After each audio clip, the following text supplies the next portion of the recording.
Student, पिछली video में हमने पार्ट 10 पर्यावरण का पढ़ा था, पुरानी इमारतें, है ना।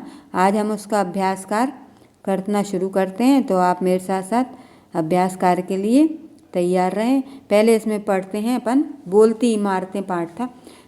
कुछ याद रखने योग्य बातें जो निकल के सामने आई हैं। किले में यहाँ वहाँ पर आगे की तरफ निकला हुआ ढांचा जो किले की सुरक्षा के लिए बनाया जाता है, बुर्ज कहलाता है। दूसरा, पत्थर, दीवार आदि पर कुरेदे की गई चित्रकारी नक्काशी कहलाती है। अब नक्काशी किसे कहते हैं, एक प्रश्न बन गया ना।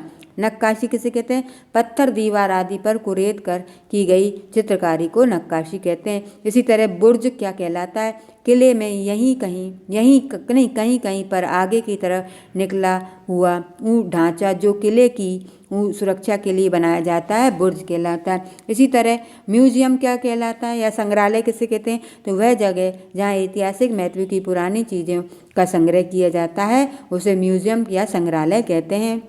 चमड़े की थैली को मशक कहा जाता है। मशक किसे कहा जाता है? मशक, चमड़े की थैली को। अब आते हैं प्रश्नों के उत्तर।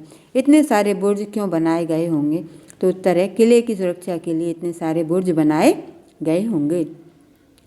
बुर्ज में से बड़े बड़े छेद क्यों बने होंगे? दूर दूर तक निगरानी रखने तथा शत्रुओं के आक्रमण का जवाब देने के लिए बड़े बड़े छेद बने होंगे। सीधी सपाट दीवार से झांकने में और एक ऊंचे बुर्ज से झांकने में क्या अंतर है? बुर्ज को इस तरह से बनाया जाता है कि उससे सुरक्षित रहते हुए नीचे झांका जा सकता है, जबकि सीधी सपाट दीवार के साथ ऐसी बात नहीं होती। बुर्ज के पीछे खड़े हुए छेदों में से देखने वाले सिपाहियों को हमला करने में क्या मदद मिलती होगी?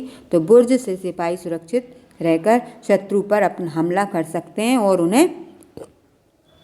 उन पर नज़र भी रख पाते हैं। फव्वारे कैसे चलते होंगे? बड़े बड़े टैंकों के जरिए फव्वारे तक पानी पहुंचाया जाता होगा, जिससे फव्वारे चलते हैं। हवा और रोशनी का क्या इंतजाम होता है? तो हवा और रोशनी के लिए बड़ी बड़ी खिड़कियां, दरवाजे और रोशनदान का इंतजाम होगा। नेक्स्ट पेज पे आइए। ये टिक लग रहे हैं ना, वही क्वेश्चन करना है। गोलकोंडा के नक्शे को देखो, चारों ओर आपको निशान में क्या दिखाई देता है? नक्शा दिया है ना पार्ट में, तो उसको देखकर अपन कर सकते हैं। अगर कोई बंजारा दरवाजे के अंदर आ रहा होता तो हौज उसकी दिशा किस तरह में होगा? तो पश्चिम दिशा में होगी। इसी तरह दूसरा, किले के बाहरी दीवार पर कितने दरवाजे होते होंगे? किले के बाहरी दीवार पर 9 दरवाजे दिख रहे हैं। गिनकर बताओ कि किले में कितने महल हैं? किले में कुल 3 महल हैं। पानी के लिए क्या क्या इंतजाम है? कुएं, हौज। तो पानी के लिए 5 बावड़ियाँ तथा 3 हौज हैं। ठीक है, इसके बाद इधर आते हैं अपन। इसमें दिए हैं यहाँ पे, पता करो कि यह हमला क्यों हुआ होगा। इराक के तानाशाह सद्दाम हुसैन को अपने पद से हटाने के लिए यह हमला हुआ होगा। किस तरह के हथियार इस्तेमाल किए गए होंगे? युद्ध में अत्याधुनिक लड़ाकू विमानों, टैंकों, हेलीकॉप्टरों, स्वचालित मशीन गनों, खतरनाक विस्फोटकों आदि हथियारों के इस्तेमाल किए गए होंगे। किस किस तरह का नुकसान हुआ होगा? इस युद्ध में जान माल का भारी नुकसान हुआ होगा। कई इमारतें ध्वस्त हो गई और सैकड़ों जानें गई होंगी। ठीक है, नेक्स्ट पेज पे आते हैं। वह किस चीज़ की बनी होगी? संगमरमर से बनी होगी। किस रंग की होगी? सफ़ेद रंग की होगी। उसमें कौन लोग रहते होंगे? उसमें कोई नहीं रहता है। वह क्या क्या काम होता होगा? ताजमहल एक मकबरा है जहाँ मुग़ल शासक शाहजहाँ तथा उसकी पत्नी मुमताज़ की कब्र है, अतः वहाँ कोई काम नहीं होता है। अभी भी उसमें लोग रहते हैं? नहीं।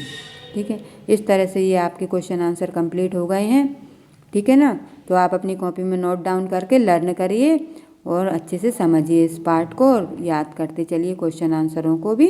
और वो स्मरणीय बिंदु जो बता रही हूँ ना, पिछले 9 चैप्टर के भी बताए और 10 चैप्टर के भी बताए, तो इनको भी आप अच्छे से पढ़िएगा, समझिएगा, ताकि इसमें से भी अगर कोई क्वेश्चन निकल कर आता है तो आपको आंसर लिखने में कोई दिक्कत नहीं होगी। ठीक है, नेक्स्ट वीडियो में नेक्स्ट चैप्टर के साथ फिर मिलेंगे। तब तक के लिए बाय बाय, थैंक यू।